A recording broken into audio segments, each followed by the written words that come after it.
Hey guys, how's it going? It's Dragonball AG here, coming to you with another Dokkan Battle video. Talk about the news that dropped yesterday about the new story event and the new boss rush being announced, and also do a quick channel update, as well as talking about the data downloads that was sort of dropped last night. And we'll also discuss a little bit free-to-play Goku and the new free-to-play Hercule and what that could potentially mean for this new story mode. Maybe we get more hints from looking at the two card units about how long the story mode will actually be. But before we get into that, let's just have a look at the boss rush stage announcement. So unsurprisingly to most people, for the worldwide celebration, similar to all the download celebrations that have happened in the past, we're getting a brand new boss rush stage. I kind of predicted this on my what we might expect video for the 350 million downloads, but before it was known as the worldwide celebration that I did about a week or so ago. It is speculated that we'll get a brand new boss rush event, so hopefully the good news about that is that it's probably going to be an extra 35 stones, which is always a positive, I guess, to get extra stones. The only problem I have with this is the difficulty of it is going to be probably still quite easy for most people, which is a good thing, I guess, because it gets you 35 stones very easily. But I wish they would make it more challenging. I'm thinking, like, when this first mode was first introduced, this was really difficult and it took me forever to actually beat stage 3. And stage 3 had 10 Dokkan boss events, so I kind of wish they would bring that back. Maybe put 10 or maybe even 15 so they could give us more stones for completing the challenge. Because Dokkan events now, they're just so straightforward that this is far too easy in a mode, so it's definitely could do with a revamp. Potentially, you know, they can improve maybe the AI of the Dokkan events, make them a little bit harder than each normal Dokkan stage actually is, as well as having, you know, to try and beat cumulative bosses in a row. But I doubt it, so I think what we'll probably get is an extra 5 Dokkan boss events to try and beat in one event, I guess, in a row. So yeah, the good news is 35 stones, but it probably won't be actually that challenging despite it being called a challenge event in the news. So let's then talk about the story mode that was announced. So it looks like the story mode is just going to be, you know, from looking at the picture here, we've got Kid Buu versus the Spirit Bomb Goku, or from the Super Spirit Bomb Goku, I guess, from the final fight and on the planet of the Kais. So I suspect you know, that's what the story mode would take place, is the fight between Kid Buu and Goku, but I actually think it might be a bit of a longer Dokkan event, not Dokkan event, a longer story event, than just the final fight between Kid Buu and Goku, just based on these cards themselves that we're sort of going to drop as part of the event. So this new free-to-play Goku and this free-to-play Hercule. So let's quickly have a look at the free-to-play Goku first of all. So the free-to-play Goku here, you dropped a part of the data download, so this is just on dbc.space. So his leader skills, intelligence, ki +1, HP attack and defense +25%. That seems really low even for a free-to-play unit nowadays, so I suspect we're probably going to get a Dokkan Awakening for them, and we'll also probably get a Easy A area, so I suspect that's probably what we're going to get for these units as part of the celebration. The one thing that's also a bit weird about it is that his super attack is called the Destructo Disc. Now, the only time I remember Goku ever using the Destructo Disc in the Buu saga is from this clip.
So just based on the super attack being the destructo disc makes me think the actual story mode itself will probably actually go for all the way from, you know, the fight between Bootenks and Gohan all the way up to the final fight between Kid Buu and Goku at the very end. So actually will make it quite a long story event, so I expect us to get actually a lot of stones from this actual story event.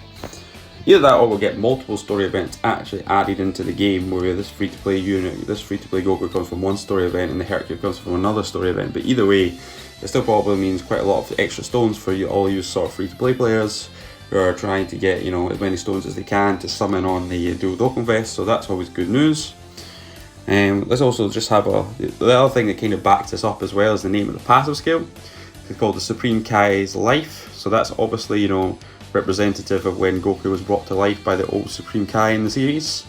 So that's quite cool. I guess as well as passive skill is attack and defense plus 70% and raises attack and defense up to 20%. The more HP remaining, the greater the stats boost. So I guess you can get attack and defense plus 90%, which is probably okay for a free-to-play card. Expect those stats to, you know, be higher once he gets an easy A. Maybe you go all the way up to 120% at maximum with full HP. But yeah, I guess the only problem is every time you lose HP he's actually getting weaker every single time, but I don't actually know how many people would actually run this unit unless you're completely free to play. But that's a new free to play Goku. Looks quite cool at least. I like the fact that he's got a different super attack animation, so it should be interesting to see what his super attack animation is with the destructo disc. So let's have a look at the Hercule now. So this is the brand new Hercule. He's Majin Buu Saga, category Ki +1 and HP attack and defense plus 30%. Again, I suspect once he gets his easy A, so he'll get Dokkan Awakening and then an easy A, he'll probably be up to like a Majin Buu Saga, category Ki +3, HP attack and defense plus 77%. The other thing is his super attack though is a bit of the iffy one. So it says raises defense and causes huge damage to the enemy. Now huge damage is pretty low. The Goku was supreme damage, which is kind of expected for free to play, so huge damage is not that great. Hopefully that will improve once he gets a Dokkan Awakening or his easy A. And we'll just have a look at his passive skill here, which is probably the key drawing part of why you might want to use this unit on certain events. So he's got called Blessing in Disguise. He's got a medium chance of evading enemies' attack, including super attack. Reduces damage received by 30% when HP is 50% or more. So that's just in his SSR state. So probably, you know, once he gets a TUR or an easy A, that medium chance of evading probably jumps up to a high chance of evading. Which I think when you get to high chance, you've got I think that works out as about a 50% chance of dodging your enemy's attacks. And then we also might even see a buff to how much damage reduction he gets. So maybe increase from 30% to 40%, maybe even 50%. And then maybe that HP restriction as well goes down from 50% down to 40% or 30% after he has done his easy A. So that means he could be a really good like option for Extreme Super Battle Road as an extra like tank unit, or that will do dodging and can reduce damage, because you need to have these kind of units there, just because they hit so hard on like Extreme Super Battle Road. So that could be quite good. Obviously that's only applicable to the JP side of the game, not applicable to the global side of the game because we don't have Extreme Super Battle Road yet. Hopefully that will be coming as part of part 2 of this sort of worldwide Dokkan celebration, but nothing confirmed yet, there's no sort of hints. But hopefully we get Extreme Super Battle Road soon, or else Global might never get Extreme Battle Road if they don't bring it out, because I think, you know, when they come out in JP, it came out in JP in March as part of Sign Day celebration, so it feels like quite a while, so we should have had it by now because they got it right after their 5th year anniversary. This would be kind of right after our 5th year anniversary, I guess, so it makes sense that we get dropped in Global now. But who knows when they'll release it. You never know what the guys over at JP do sometimes when they do sort of the scheduling for Global.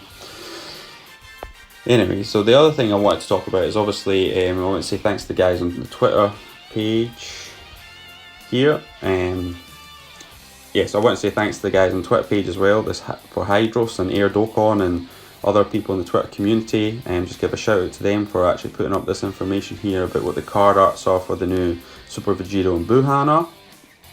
And so first of all, let's just talk about the arts themselves. They seem to be a bit of a change in style from the sort of like the normal Dokkan Fest units. So I don't know what people's opinions are on that.